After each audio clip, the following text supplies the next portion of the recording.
double eye fold is very common among Chinese patients. It's different from an upper blepharoplasty. Okay, kasi sa mga Chinese patients, usually, wala silang fold sa mata. Okay? So, yung parang pag tinignan mo, yung singkit ba? No, very common yan sa mga Chinese patients. So, it gives a projection na parang medyo mataray yung face, parang hindi sila accommodating. So, people, when they talk to them, parang they feel not comfortable talking to them. No? So, they want, ang tinatawag nila sa Chinese, tingsun ang tawag dyan, no? Tingsun. So, sa English naman, sa double fold. It's different from an upper bleph in such a way. Yung upper bleph, yan yung ginagawa naman sa mga nagkakaedad na bumababa na yung gilid ng mata. So, in that case, kailangan naman bawasan yung gilid ng mata, yung upper lid, para lumabas ulit yung natural fold of the eye. So, yan na. Ang main difference is, yung sa double fold technique should be done on younger patients na wala talagang fold. No? Para magkaroon ng linya yung mata at para maging komportable sila when they talk to each other. Okay, ang procedure na to ay ginagawa. So, magamit kami ng eyelid elevator. Okay, dito malalaman namin kung ano yung desired height na gustong fold ng patient. Usually, sa ating mga Filipinos, usually 6 to 7 millimeter, yun ang most commonly requested height. Pero kapag may Caucasian blood yan, mga mestiza, they request a higher fold around 8 to 10 millimeter. Okay, so sa kanya, she's requesting para mga 6 to 7 millimeter. Mga 6 to 7 millimeter, ganito yan. Okay, open your eyes. So, close your eyes. Medyo mababa ito, mga 5 millimeter. Okay, open your eyes.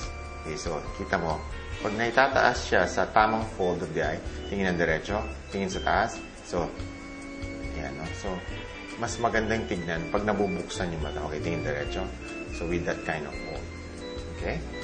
So, this technique has been developed for quite some time na in Japan. Nag-umpisa yung technique na to in the early 70s. So, in-adapt natin ito kasi maganda siyang procedure in such a way, wala siyang downtime.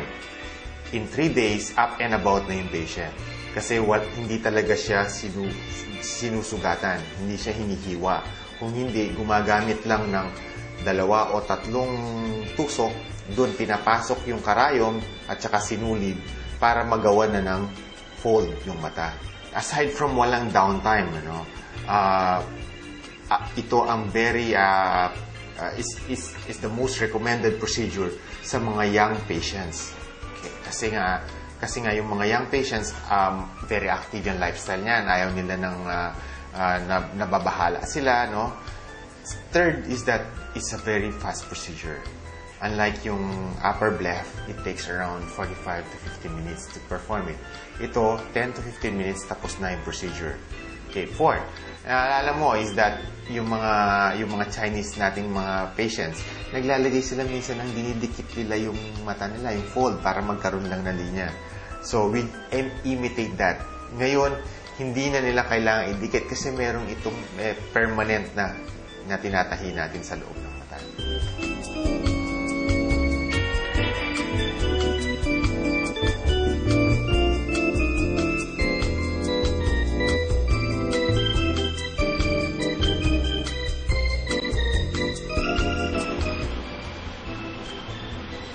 Hola! Bakit ako nakahiga? Kasi ngayon, ang i-feature namin sa inyo ay yung Botox. Yung Botox relaxes muscles in your face and it decreases wrinkles at saka yung mga unwanted lines natin. So, katulad sa akin, papakita namin sa inyo, pag gumaganon kasi ako, ang lalim ng linya dito. Kasi yung facial expression, may hilig ako magaganyan. So, para hindi naman ganon kapangit tingnan pag nasa TV ka kasi naka-makeup ka, tapos lumalalim dito sa itong gitnang ito dahil sa makeup, dahil sa kakaganon ko. Maglalagay kami ito ng Botox para umangat siya ulit at ma-relax yung muscles. Tama po ba yung aking explanation? So, Botox is a purified neurotoxin, okay? It relaxes the muscles para naman hindi prominent kapag kumukunot yung noo, okay? What I'm going to do to Miss Ruby Rodriguez right now, very mild lang. Para naman facial expression pa Oo, din. kasi yung mga ibang napapanood nyo, kung nakikita nyo na parang, bakit parang merong kakaiba sa mukha nila na Saka yung umiiyak na wala pang kunot. nakaganyan, yung umiiyak na siya. Tapos Galit yung na. parang, yung nagtataray na tumataas na ang kilay, parang manika na yung nandito sa forehead. Yun yung mga nasusobrahan. Siyempre gusto natin yung tao pa rin Very tayo. natural. Oo. But it will take years from your age kasi very soft eh. Walang Oo. lines. So, Okay, so now- years from the age, that's the best. Okay. Babalik ako sa 21. Wow! Very ano lang to, it's not painful. I can only use ice. Yung iba kasi, merong mga super low tolerance of pain, yung mga maaarte, ang tawag ko sa kanila, Doc Enana. Madikta na, gumaganon na.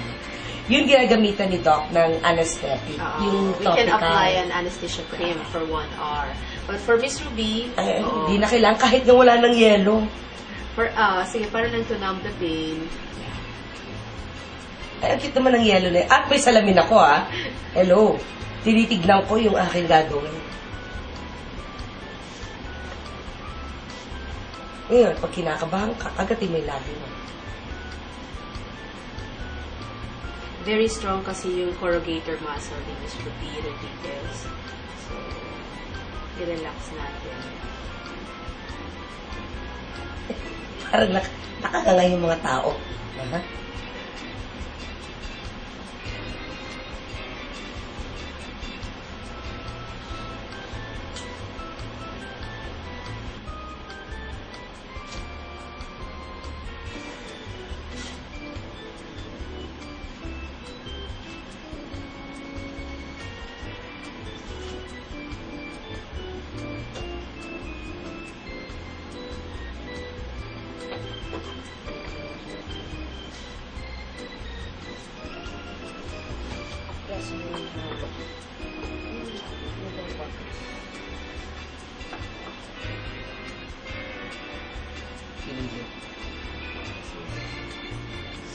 For those patients na may bulges then under the eye, we can also use Botox.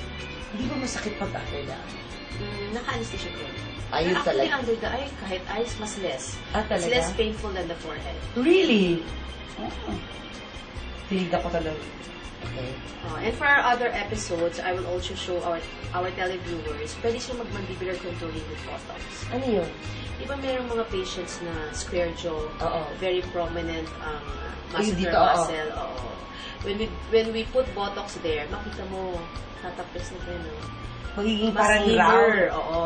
Ito Mas ba slimmer pwede na. rin? Para sumilip Not ako? for the ano, Not for the chin. For Yung ano pala yun, yung ginawa natin noon, yung Yung RF curling, yes. Oo. Okay.